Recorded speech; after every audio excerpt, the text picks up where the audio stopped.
Tonight, the deadliest mass shooting in New York in years. What we're learning about a possible motive. Terror in the streets of one of the busiest parts of Manhattan.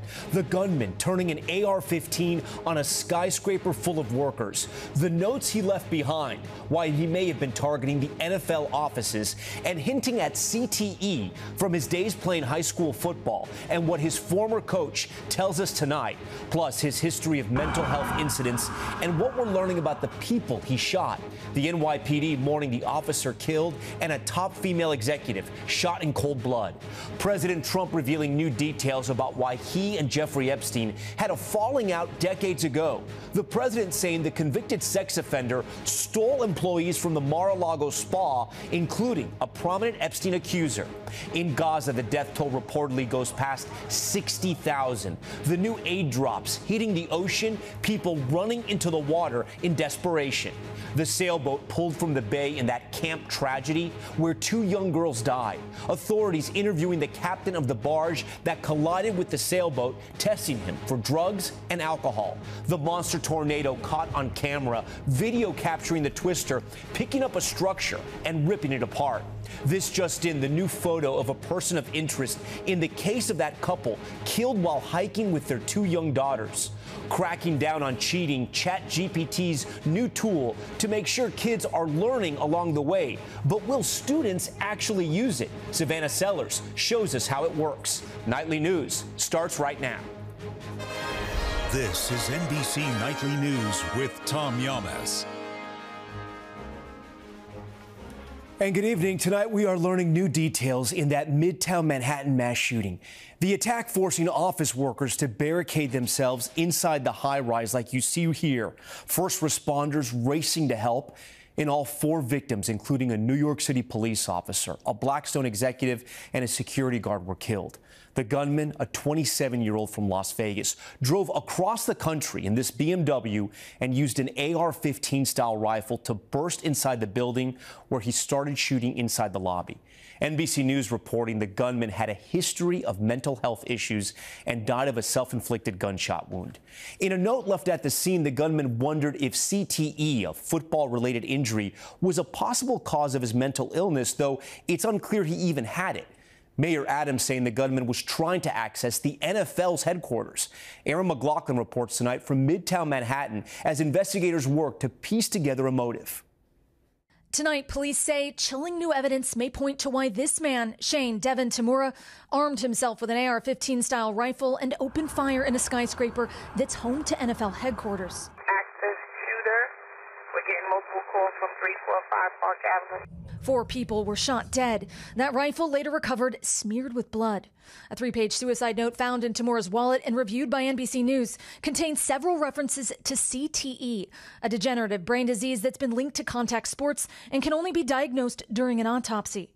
Tamura, who played football in high school, wrote, "CTE study my brain, please. I'm sorry," adding the league knowingly concealed the dangers to our brains to maximize profits. We have reason to believe that he was focused on the NFL agency that was located in the building. Walter Roby coached Tamura's high school football team 10 years ago. His work ethic was strong, willing to do whatever you asked him to do, so he was a coachable type of kid. Did he show any signs of any mental illness? Not to me, not at all. Did he ever express concern about CTE? No, not to me. Police say 27-year-old Tamura had a documented history of mental illness, and they believe part of the assault rifle he used was purchased by an associate. We have located that associate and others, and will be questioning him about that purchase. They say he failed to show up for work Sunday for his overnight security job at Horseshoe Las Vegas Hotel and Casino. Instead, he drove his black BMW across the country. According to police, his license plate was photographed in New Jersey late Monday afternoon. Male is wearing a black suit and a bulletproof vest. Roughly 2 hours later at 6:28 p.m., police say he opened fire in the building's lobby, killing NYPD officer Didarul Islam and Elan Etienne, who were both working as security guards, along with Blackstone executive Wesley LePatner. An NFL employee was also shot but survived. After his shooting spree in the lobby, police say Tamura headed to the elevator. He appeared to have gone to the wrong floor and due to the wrong elevator bank. According to the police commissioner, Tamura never entered the NFL offices, instead going to the 33rd floor, home to Rudin Management, the building's owner.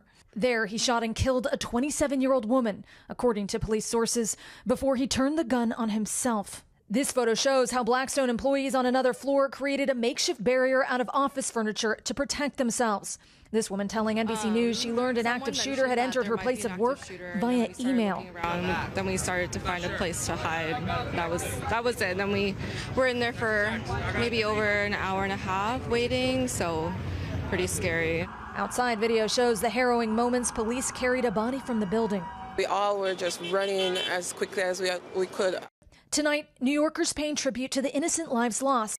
Wesley LePatner was one of Blackstone's highest-ranking executives. She was also a wife and mom to 2 kids, the firm calling her brilliant, passionate, warm, generous, and deeply respected. New York police officer Didarul Islam was originally from Bangladesh, remembered today by family as a devout husband and father of 2, with a baby on the way. I miss him. Tonight, his body moved to a local mosque in a solemn procession. He'll be buried without meeting his unborn child. A tragedy for the families of those victims. Aaron joins us now live. Aaron, I want to go back to something you reported there in your story. You have more reporting on the gunman's history of mental illness? That's right, Tom. Law enforcement officials in Nevada tell NBC News Tamura suffered from at least 2 mental health incidents, one in 2022 and then again in 2024. They've also found a second suicide note inside of his Las Vegas home. Meanwhile, tonight, the coroner says his brain will be examined as part of the autopsy.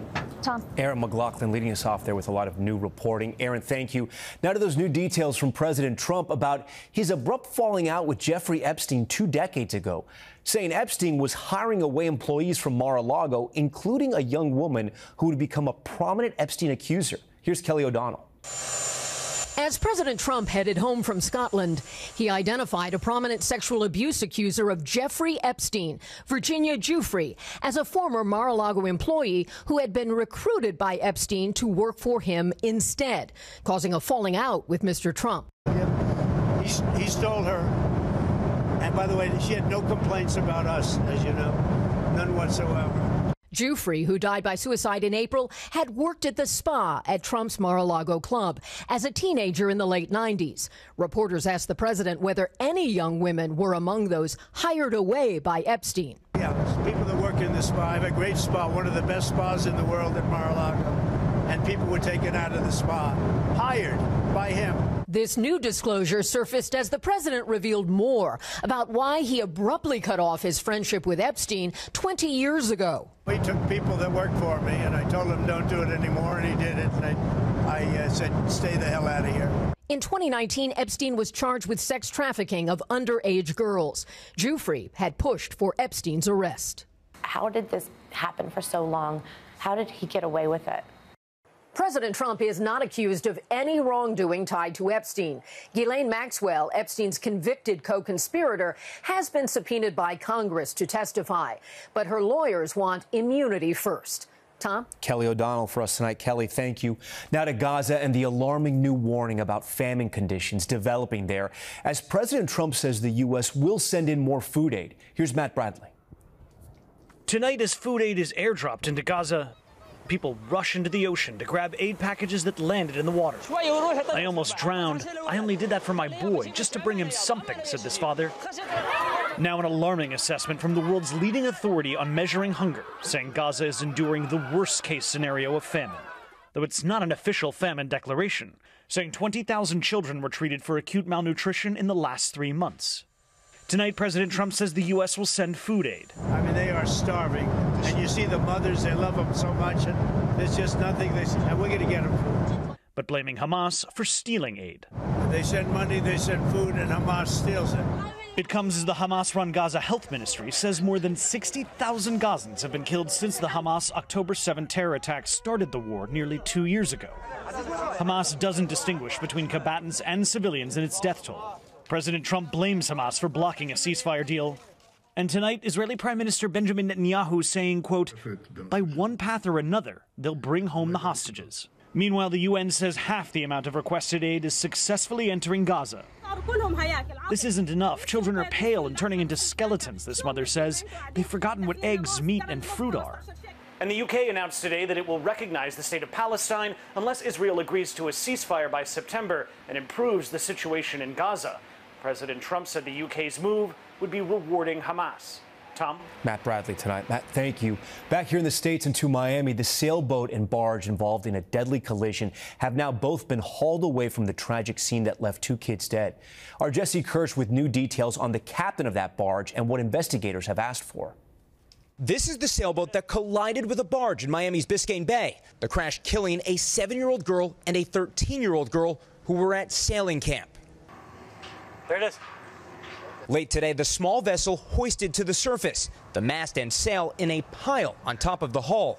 Now the sailboat and barge have been taken away as authorities share more details about their investigation. We do believe all of the girls were wearing life jackets. The U.S. Coast Guard also revealing they've interviewed the barge captain and have tested for intoxication. We did do alcohol testing and we have conducted the chemical testing as well. We're pending those results right now. Monday's tragedy unfolded between Miami Beach and the mainland in an area constantly filled with yachts, jet skis, tour boats, and more. So far, investigators still have not determined how this could have happened. If you had seen a sailboat on its own or a barge on its own in that specific spot, that would not be an immediate red flag. Not an immediate red flag, not uncommon at all. Meanwhile, the Miami Yacht Club, which runs the sailing camp, says its facilities are closed until further notice. The Coast Guard telling me law enforcement did not order the closure. Tom? Jesse Kirsch for us. Now to that shocking murder trial in Colorado where a former dentist is accused of killing his wife by poisoning her protein shakes. The jury now deliberating after 2 weeks of testimony. Camila Bernal now on the intense days of closing arguments. Members of the jury. A Colorado jury now deliberating in the murder trial of former dentist James Craig, who is accused of killing his wife Angela by poisoning her protein shakes. Well, this is a murder weapon. In closing arguments today, prosecutors said in 2023 he researched poisons before lacing her shakes and poisoning her with cyanide, arsenic, and eye drops. He suddenly realizes he needs to go buy 12 bottles of eye drops? Give me a break.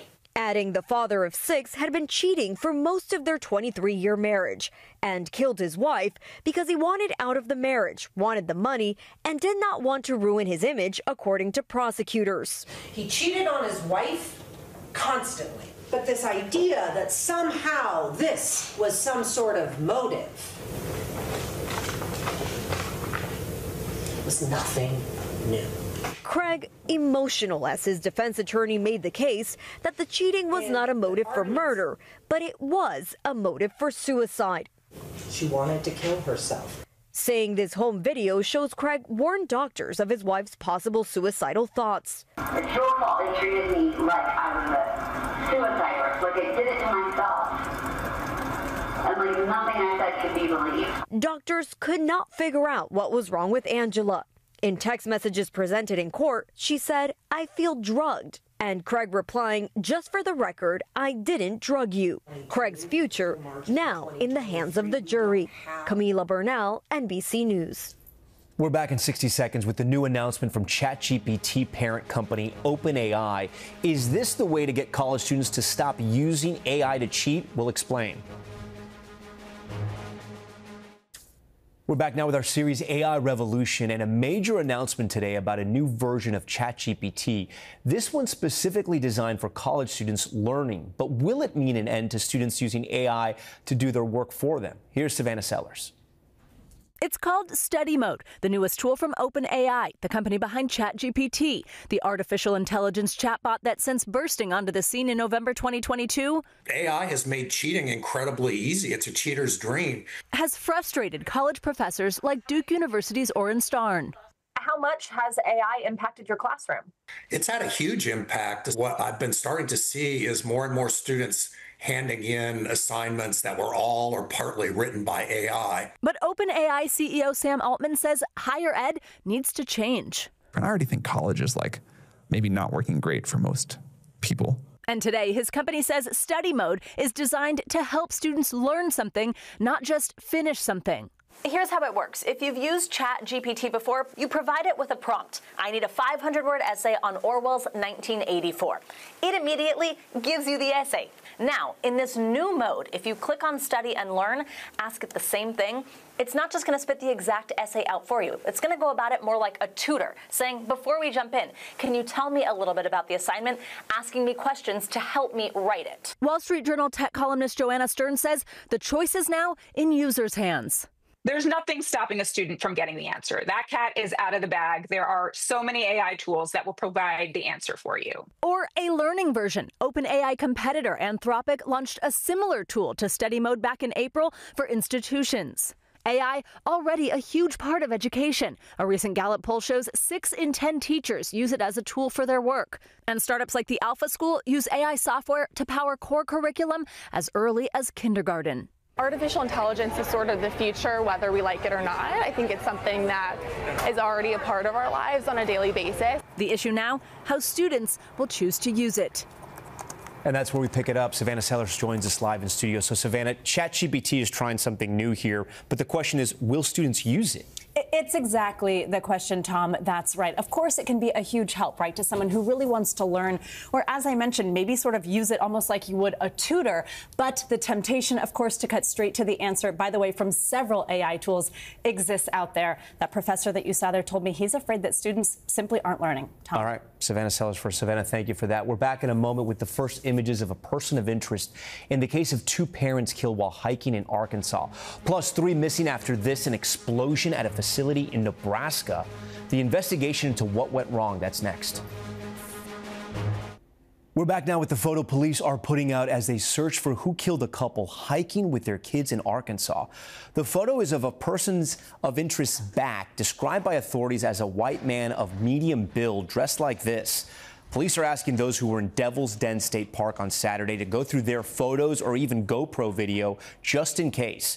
The Brinks were killed this weekend. Their 2 kids, ages 7 and 9, were found unharmed. And look at this massive explosion at a manufacturing facility in Nebraska.